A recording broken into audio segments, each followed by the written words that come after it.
The Jazz preseason has come to a close exactly as it started. It's all about Ennis and more about Ennis. And he's now known as Hollywood Turk. It's all coming up, that and where the Jazz stand overall and what the biggest concern I really have about this team is. It's all next on this edition of Tip Off. Bum, bum, bum, bum, bum, bum, bum. Madison, Bumgardner, bum, bum, bum, bum, bum, bum, bum, bum, bum, bum, boom. And just like the name, Madison Bumgardner. Giants up 2-0. Bum, bum, bum, bum, bum, bum, bum, bum, bum, bum, bum, bum. 8 preseason games is really an awful lot. Hey, how are you? Glad to be with you today. 8 preseason games is a lot. It's time to get this over with and get started. But the Jazz got what they want. Tyrone, for the first time ever in his coaching career, gets a full preseason, and now they zero in on Dallas. And they last night, all of the work, though I don't think Portland played along because they didn't play Luke Babbitt, was on how to deal with stretch fours, which then, frankly, Portland didn't play that much of a stretch four at any point in the game because they didn't play either the European kid or Babbitt. Who is the European kid? No, they played Freeland a little bit, and he didn't stretch out, I guess. I just sneezed in the first minute of this thing. Sorry about that. Hopefully this cold goes away by the opening of the season. But our story is Ennis. You know, it started early, and it started in L.A. against Greg Samolgia and Ronnie Aguilar and guys that would never play in this league. And it seems suspect. And there's still a huge caveat on it that it is preseason. I mean, if you look around the league, there's a lot of guys that have put up some pretty big preseason numbers that aren't going to be big-time players. But there is got to be a feeling at this point with the way Ennis has played, the consistency to it,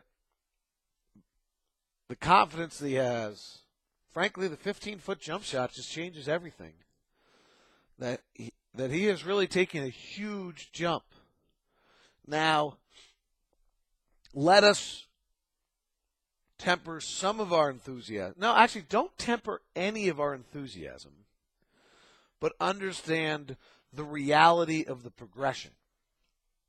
Young guys do not develop in a straight, linear fashion on just a nice, easy kind of upward progression.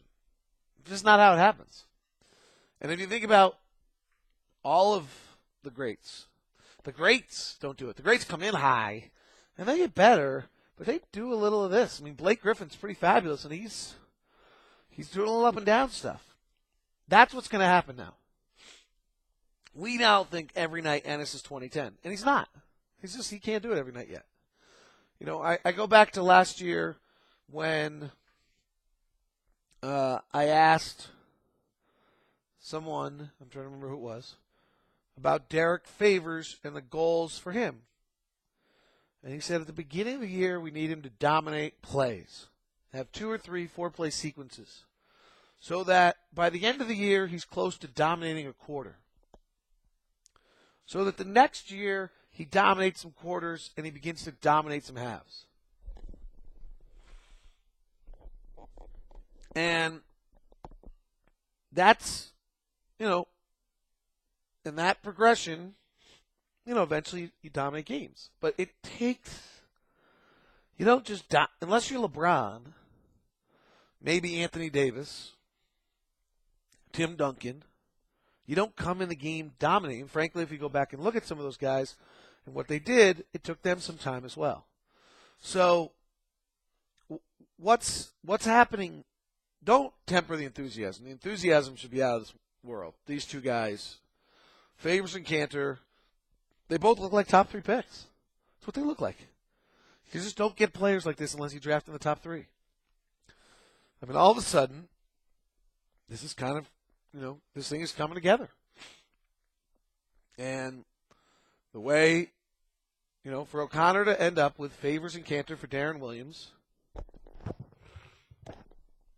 indirectly Alec Burks, because we didn't make the playoffs because we made the trade. You know, it's incredible.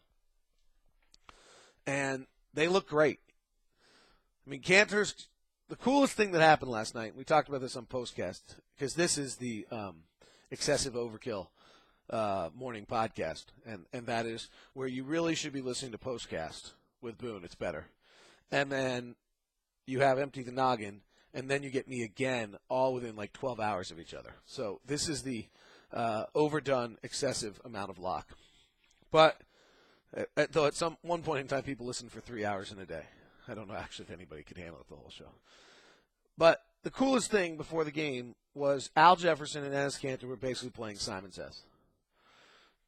Jefferson would go into the block on the left side as they were warming up, do this kind of tricky, crazy move, and then Kanter would have to mimic it. And we got in the middle of the game, and Kanter mimicked it and got fouled and scored. Like, that's unheard of. The amount of times I've watched guys work on moves in this league for months on end and then never have the confidence to use it or the wherewithal to use it in a game, and he did that day. Crazy. That stuff doesn't happen. This is why the enthusiasm should be high. This kid may be sick athletically. I think he's really, really bright. And he's super committed. I talked about this in Postcast as well as a story yesterday. He's got this new iPad. It's with him all the time. And he's watching film. And he's breaking stuff down. He's working at it. He put in the work. He's incredibly young. He's 20 years old. And he's playing out of his head. His jump shot looks good. He's going to be able to stretch that range. There's a legitimate chance that he is got some attributes that are Kevin Love-esque. I've always thought that he very much could be like Carlos Boozer. Offensively, hopefully better defensively. Those are guys that put up 20 and 10. There's a real chance. Is it going to happen in an easy, smooth line? Nope. Are there a lot of chances where he can fall off the side? Yep. Is it going to be awesome to watch? Yep. But he's doing everything you could imagine. He's working hard. He's playing right. He's developing new moves. His ability to take stuff in seems to be elite. I am of the belief he is very bright. Maybe even crazy so, frankly. Like, I don't know if I'm going to tell you he's a savant, but I'm beginning to wonder. I just think of his background and how much he was pounded academically. And, I think one really huge advantage he has on some of these players is that he was pounded till he was 15 years old about academics, so he knows how to study. He knows how to put the work in. I sometimes wonder on Al Jefferson, who has really learned how to evolve and become a different player, but when you think about the fact that he came from Mississippi in a small town, which is the 50th funded state in the union, and that, he has a nice educational background, which you'll hear more about with some of my sit-down interviews with him, and so education was definitely important, but, in high school, how much did he learn how to study and take in information and then bring it back out? I don't know. I don't have any idea. I guess I probably am just going off data that Mississippi funds states' education 50th in the United States of America, and that they might not be great at it. But then again, we fund it at 49th, so we probably should be careful about those analogies. So maybe that one sucks, and it's inappropriate, and it's wrong. I don't know. But I always wonder sometimes on all these high school guys when they come in the league or limited college guys, and Kanter fits into this, but it doesn't seem to bother him, whether they have the knowledge on how to study and to garner information and then use it. Kanter seems to have that. Speaking of favors, the last 2 nights he was great. He's back. He seems back at it. We saw more post moves last night. I think I shared this with you, but I was talking with Tyrone Corbin, and Corbin was telling me that Favors' body is that he did this incredible thing in the offseason where he gained more muscle without adding body fat. Most times you add muscle, you add body fat, then you have to slim off the body fat. He actually was able to add all this muscle and not adding body fat, which they're thrilled about. But the impact was that when he came out for the season and started playing, that I'm not sure had complete understanding of what his body was. And I said, what about the workouts? He says, well, two things. In the off season, you're working that body up, so you're not really playing with it that much. And then when you do play, it's not at this speed. And it's only until you get to this speed that you get exposed. And I thought that was really, not exposed like bad ways, but that you suddenly feel it's different. I thought that was a really interesting comment, because anybody who's ever skateboarded or skied or surfed, you can kind of do everything until the speed kicks up, and then all of a sudden, if you have a flaw, the minute that wave gets faster, you're done. And the same thing with a skateboard. Or I think it's probably the same analogy in regards to Favors in his development. And clearly, as this preseason has gone on, he's used the 7 games he played very well. And he went through a stretch where his legs were tired. We shared that with you, and they just felt heavy. And now we're seeing that bounce again. And he was terrific last night. And he is beginning to straighten up on guys, drive baseline. And then he worked to the middle with a left hand, showing some touch. I still am over the moon on Derek. You're all listening to this and saying, well, what do we do about playing time? It's going to be an issue. And, we're looking to win, and the nice Millsap and Jefferson are a little bit more like this every day.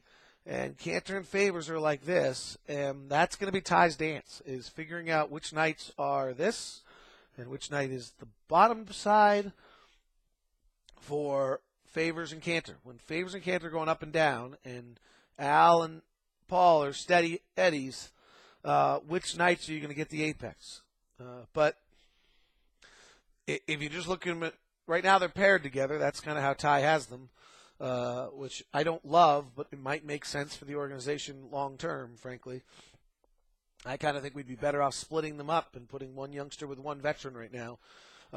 But I understand, But that's, what? This is the whole thing, okay? I think that. I can make the argument to it. But the other argument's just as good, frankly. Really, the other argument of what Ty's doing right now is as good, if not a better argument. And that's where we're going to be all year on everything. If Randy Foye gets minutes instead of Alec Burks, there's a legitimate argument of why Alec Burks should be playing. There's also a legitimate argument of why Randy Foye should be playing. For every decision that is made,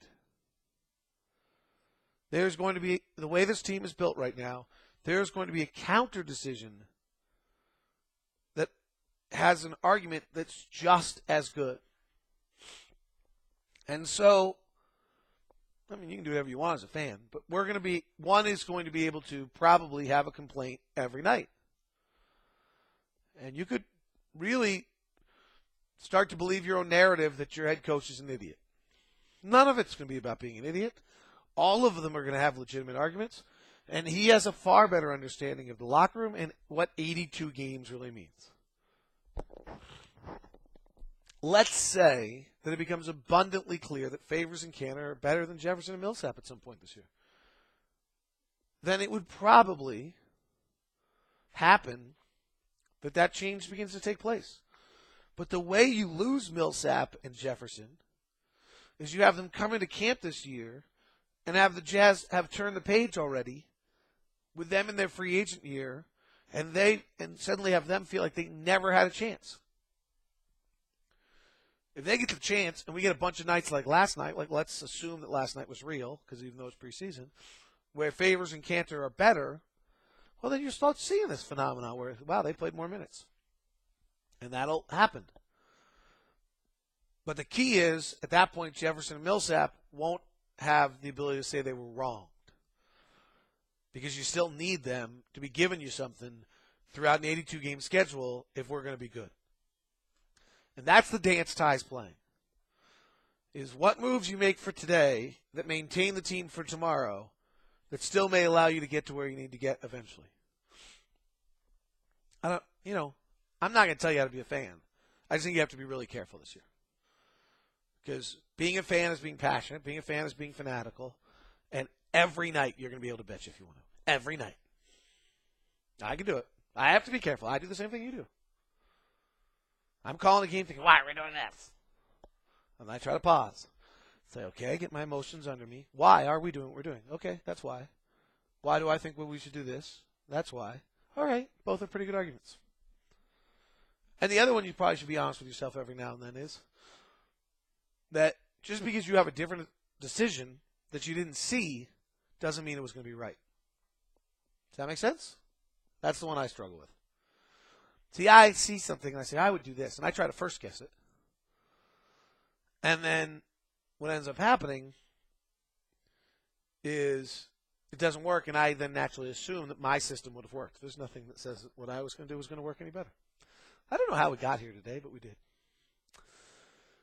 Here's the one area that really worries me on this team. Point guard. Mo Williams, if you go look at his games played for his career, it's pretty low. He's about a 65 a year guy. So I would say it's pretty easy to project that we're 15 to 17 games without Mo Williams this year. And then the question to me is, who?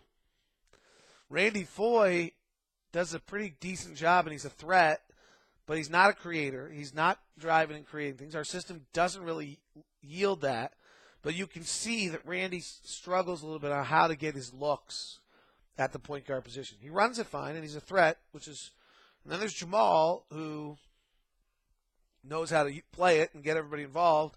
Really struggled last night defensively. And that's just his struggle.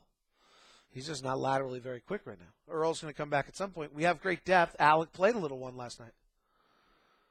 But, one, I want to see Mo play this point guard and get other guys involved at the rapid pace we're hoping to play without turning it over too much. I need to see that. I mean, we haven't really seen Mo play point guard on a good team. I mean, Cleveland is a unique situation, but call it Cleveland. So it's been a few years. And then you go back to his Milwaukee team where he played well in point guard, but I don't recall that they won a lot.